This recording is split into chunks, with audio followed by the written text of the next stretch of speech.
When you think of retro video games, there are a few names, titles, and series that come to mind. For example, the NES, Atari 2600, Pac-Man, Sonic, and Mario. One name, while not as popular among the masses, is still very much revered in the gaming community. That's right, I'm talking about the Guy game.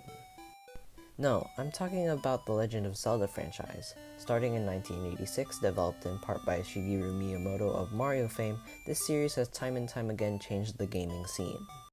The original game pioneered action-adventure puzzle games. Ocarina of Time is still being highly touted as the greatest game of all time, and Breath of the Wild inspiring so many modern games of this generation. So of course, leaving this much of an impact means that this series must be successful in other multimedia forms as well. There was the Legend of Zelda animated series, and of course merchandise, but what I'm talking about today is books. Yeah, everyone's favorite media form. We're not talking about player guides or stuff like that. We're talking about mangas. I like this. It flips the script a little bit. It makes it so that you're a true fan if you played the games, not read the manga. The one that I have here is the Minish book from Akira Himekawa. They do so many of these books spanning multiple titles in the Zelda franchise. If these other books are on par with the book that I have, this series is definitely something to write home about. So, the Minish a handheld game for the Game Boy Advance published in 2005 by Nintendo, but actually being developed by Capcom. You know Capcom, the Mega Man and Street Fighter guys? This game cost $30 during release, but secondhand you might want to consider taking out a loan. I don't know how faithful this book is to the source material, because I'm not going to take out a loan to play this, or go to jail for emulation. Either way, I love this art style. It's cute and mixes the art from the Toon Link art style with more traditional manga-esque art. Of course, this being an actual manga, you can't read this like a normal comic book, even with cheat codes on. This took a bit to get used to, but it became second nature in no time. Let's finally jump into the meat and potatoes of this book, the book. In this world, we have humans, creatures, and Picori.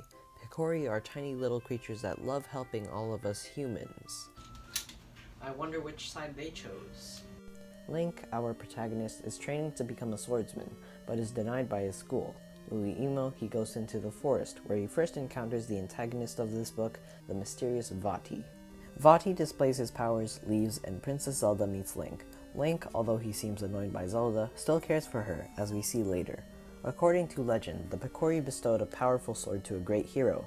That sword is handed down through a championship. This championship is won by none other than Vaati.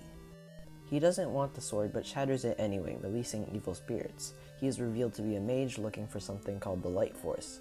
Princess Zelda is turned into stone, which isn't good. Apparently the sword has the power to break the curse, but because that's shattered, Link is sent off to find the Picori who can restore this blade. Link stumbles around in the Minish woods for a while until he finds Ezlo, a talking bird-like cap. Ezlo gets stuck on Link's head and leads him to the Picori. In order to see and interact with Picori, Link has to stand on things with this symbol, which makes him turn small. Although I haven't seen much from the actual game, it's easy to visualize these parts of the story as game mechanics, the two of them bicker until they find themselves in a Picori village. Link soon finds out that in order to fix the blade, he needs to get the 4 elements, earth, water, fire, and air. Stop me if you heard that one before. We'll skip the specifics and outline the story real quick. Link gradually gets the elements, meeting new people along the way. Some of these side characters have a decent amount of depth to them, like Master Merlari for example. He is a master blacksmith, but stopped after his wife died. Seeing himself in Link's situation with Princess Zelda, he is inclined to help Link and start working again. Later on, Ezlo is revealed to have been a Picori. Not just any Picori, but a mage, and the teacher of Vaati. Vaati worshipped the evil in the human world and stole a cap from Ezlo that made him powerful. Vaati turned Ezlo into a cap and went out to find the Light Force. This gives a bit more depth to Vaati's villainous motivations, but it doesn't stop there. So, Link finds the 4 elements, the sword is restored, but just when Princess Zelda is about to be freed, Vaati comes in. The Light Force has been inside Princess Zelda the whole time, don't ask me how that works. Vaati and Link have one final clash, and Link wins. When Vaati was defeated by Link, he and Master Ezlo returned back to their Picori forms. Then, Vaati talks to Master Ezlo about how he only became power-hungry to impress Master Ezlo, who never seemed to be proud of him. This is a simple but nice moment. It finally shows Vaati's misguided motivations and allows the characters to reunite in a way that isn't completely unbelievable.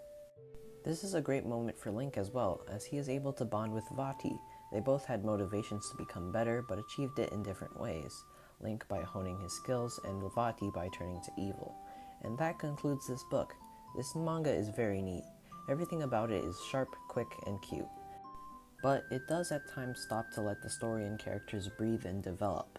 It isn't the deepest thing, but considering that this is an adaptation of a video game story, both this book and the original story are pretty impressive. It's a charming read through and through, with great art and a lighthearted, entertaining story. Also, there's this really cute bonus manga at the end. Neat.